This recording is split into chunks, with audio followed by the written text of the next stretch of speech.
کیا کہنا تارک ہمت کیا کہنا. حضرت چہجہ غفاری رضی اللہ تعالیٰ کے شعر میں صفحہ نمبر 19 پر لکھتا ہے بد نصیب بد نصیب اور خبیث النفس الفاظ استعمال کیا. استغفر اللہ. جب علماء نے پکڑا کتاب غائب توبہ نہ پوچھ رہے. امیر علیہ سنت دامت برکاتہم العالیہ کا ایک رسالہ تھا کرامات عثمان غنی. اس میں حضرت سیدنا عثمان غنی رضی اللہ تعالیٰ عنہ کے حوالے سے حضرت جہجہ غفاری رضی اللہ تعالیٰ عنہ ان کے بارے میں لکھا تھا کہ انہوں نے ہاتھ میں عصا لے کر توڑ دیا تھا. تو علم نہیں تھا لکھتے ہوئے، اور ایک کتاب کے اوپر جس کا بھی تذکرہ ہم کر دیں گے اس پر اعتماد کیا تھا. اس میں یہ الفاظ تھے کہ ایک بد نصیب اور خبیث النفس انسان. تو اس طرح کے الفاظ اس میں استعمال کیے تھے، لیکن چونکہ معلوم نہیں تھا کہ یہ صحابی رضی اللہ تعالیٰ عنہ ہیں، جب اس پر بتایا گیا، امیر علیہ سنت کی توجہ دلائی گئی، تو فوری طور پر آپ نے اس حوالے سے ذمہ داران کو میل کی اور اس کا باقاعدہ یہ اعلان کیا گیا، اس سے رجوع کیا گیا، اور پورا اس کا ایک طریقہ کار جو ایک رجوع کا طریقہ ہوتا ہے اور اہتمام کے ساتھ اس کا رجوع کیا گیا، جس کا ویڈیو کلپ بھی موجود ہے، وہ انشاءاللہ آپ دیکھ لیں تو اس کے بعد کچھ مختصر اور وضاحت کر دی جائے گی. میرے تمام اسلامی بھائی، مدنی چینل کے تمام ناظرین، ایک ضروری اور اہم اعلان سماعت فرمائیں. شیخ طریقت امیر اہل سنت بانی دعوت اسلامی کی بارگاہ سے میل تشریف لائی ہے، وہ آپ کو پڑھ کر سنانی. توجہ فرمائیے گا. تمام ذمہ داران دعوت اسلامی کی خدمات میں مع السلام مدنی التجا ہے کہ اپنے یہاں ہونے والے اسلامی بھائیوں اور اسلامی بہنوں کے اجتماعات میں کم از کم 3 ہفتے تک مسلسل یہ اعلان 3 بار دہرائیے. ہر صحیح العقیدہ سنی مسلمان صحابہ کرام رضوان اللہ تعالی علیہم اجمعین کو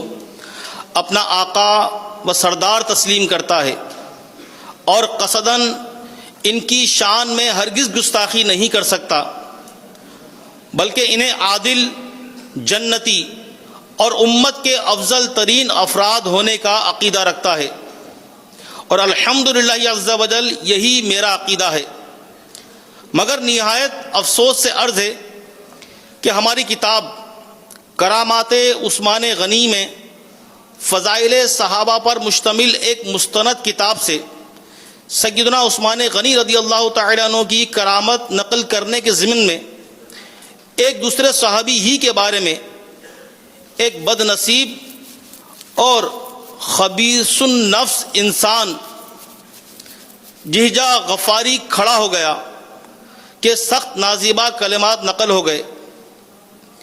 جن کے بارے میں یہ گمان تک نہ تھا کہ کسی صحابی کے بارے میں ہو سکتے ہیں، بلکہ یہ ذہن تھا کہ سیدنا عثمان غنی رضی اللہ تعالیٰ عنہ کی گستاخی کرنے والا کوئی عام آدمی ہے. لہذا فضائل صحابہ پر مبنی اس مستند کتاب سے وہ الفاظ بعین ہی نقل کر دیے. اب چونکہ اس بارے میں معلومات ہوئی ہیں، لہذا جن حضرات کے پاس مکتبۃ المدینہ کے مطبوعہ رسالے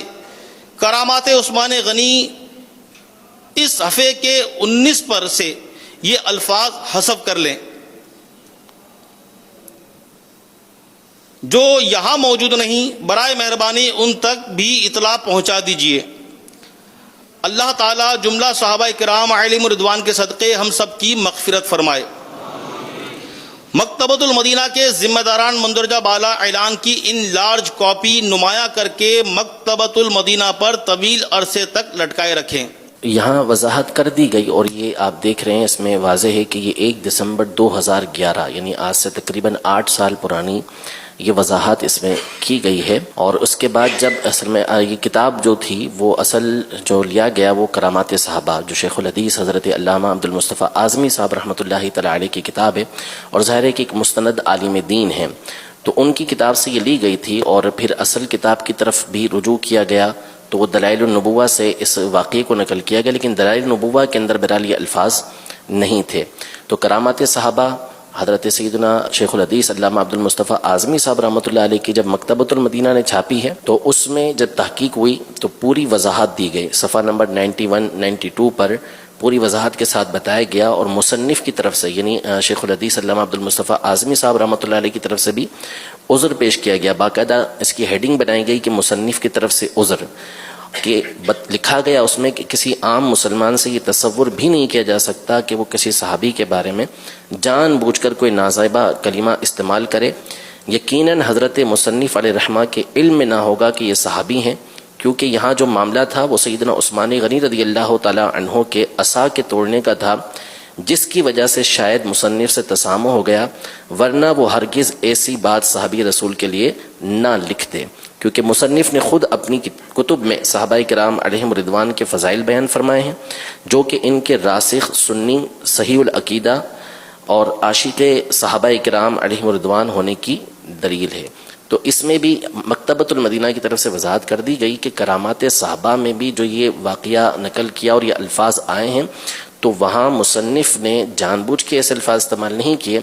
بلکہ ان کے علم میں یہ نہیں ہوگا، توجہ نہیں ہوگی اس طرف، تو اس لیے انہوں نے اس طرح کے الفاظ یہ استعمال کر لیے، ورنہ ایسا ان سے گمان اور ایسا ان کے بارے میں تصور نہیں کیا جا سکتا۔ تو یہ وضاحت جو ہے 2011 کے اندر دے دی گئی ہے، لہذا اب اس کو اٹھانا یہ اللہ بہتر جانتا ہے کہ دلوں کی نیت کیا ہے۔ اب ماشاءاللہ بالکل جامع انہوں نے بیان فرما دیا۔ اب یہ کہ اللہ تعالیٰ سب کو توفیق عطا فرمائے خیر کی۔ اب جیسے کہ کرامات صحابہ میں جو لکھا ہے تو دعوت اسلامی تو بہت بڑا ماشاءاللہ ادارہ ہے، پہلے بھی یعنی کہ مدنی چینل سے پہلے بھی بہت بڑی تھی، تو ہم بھی اگر خدا نخواستہ چاہتے تو فوت شدہ اپنے بزرگ کو اچھال دیتے کہ انہوں نے تو وہ کتاب میں کیا لکھا ہے، لیکن دعوت اسلامی نے ان کا دفاع کیا کہ ان کو غلط فہمی ہوئی ہوگی، تو اسی لیے اسی طرح جنہوں نے میرے بارے میں لکھا اگر وہ بھی اسی طرح سوچتے تو کہ ایک مسلمان کو بدنام نہ کیا جائے، ہو سکتا ہے اس نے مطلب اس کی بھول ہو گئی ہوگی، توجہ نہیں رہی ہوگی، کہ جس کا صحابہ و اہل بیت کے ساتھ جس کی محبت ببانگ دہل مطلب یعنی کہ وہ ظاہر ہے، یعنی اظہر من الشمس سے سورج کی طرح روشن ہے، تو اس کے بارے میں ایک دم مطلب یعنی کہ اس طرح سوشل میڈیا میں لے لینا یہ کوئی سمجھانے کا طریقہ تو ظاہر ہے ہی نہیں، جس کو سمجھانا اس کو الگ سے ہی سمجھانا مفید ہوتا ہے، اور پتہ بھی ہے کہ یہ صحابہ و اہل بیت کا ماننے والا ہے، دلیل سے سمجھائیں گے تو یہ مان جائے گا، اتنا تو اس نے ظن ہونا چاہیے کہ میں کوئی گمنام آدمی تو نہیں ہوں، کونے خدرے میں تو نہیں پڑا، تو پھر یہ نہیں کہ میرے کو اچھالنا، اللہ جانتا ہے کہ نیت کدھر کی ہے۔ اللہ سب کو سچی توبہ نصیب فرمائے اور اعتراف حقیقت اور اعتراف حق قبول حق کا جذبہ عطا فرمائے کہ جب بھی کسی مسلمان کی غلطی ہو جائے نا تو اس کو بدنام کرنے سے پہلے اس سے پوچھ لیا جائے۔ اب 8 سال پہلے تو ہم ازالہ کر چکے ہیں، اب جس کو پتہ چلے گا اور اس نے اگر کوئی اچھل کود کی ہوگی سوشل میڈیا پر، اب بھی اگر اس کو ندامت ہو جائے تو اس کی خوش قسمتی ہے کہ میں نے غلطی تو کر لی، تو مجھ تک پہنچنا کوئی ناممکن تو نہیں، ہمارے اتنے ادارے بنے ہوئے کوئی تو آپ کا پیغام پہنچا دیتا جس کو اصلاح کرنے کی ضرورت ہو کہ بھئی کیا وضاحت ہے اس کی، کیا مسئلہ ہے۔ اللہ کریم ہم سب کو امت کی اصلاح کا درد عطا فرمائے، نہ کہ جو امت کی اصلاح کا بیڑا اٹھائے ہوئے ہو اس کو بدنام ہم کریں۔